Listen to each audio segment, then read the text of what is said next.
शहर कायद में बादल बरसते ही के इलेक्ट्रिक का निज़ाम ठप हो गया। हर बार की रिवायत इस बार भी बरकरार रही कि इलेक्ट्रिक की नाक़िस कारकर्दगी ने ईद पर भी आधे कराची की बिजली बंद कर दी।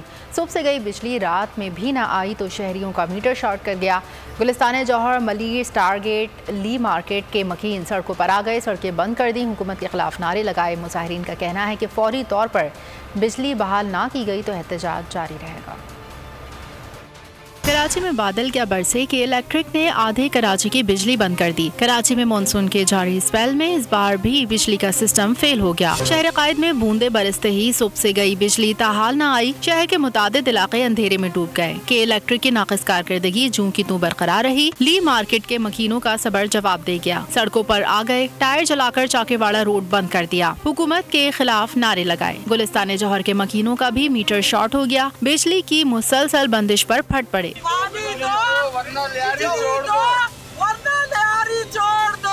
अभी तक लाइट आई नहीं है और अभी ये पुरअमन एहतजाज हम कर रहे हैं। अगर अभी भी लाइट चालू नहीं हुई हम आगे तक जाएंगे, हम किसी के दफ्तर के बाहर भी धरना देंगे। मुजाहिरीन ने राशिद मनास रोड बंद कर दी, गाड़ियों की तवील कतारें लग गई। मुजाहिरीन का कहना है कि बारिश के बाद बिजली बहाल करने की तिफिल तसल्लियां दी गई। फौरी तौर पर बिजली बहाल ना की गई तो एहतजाज जारी रहेगा।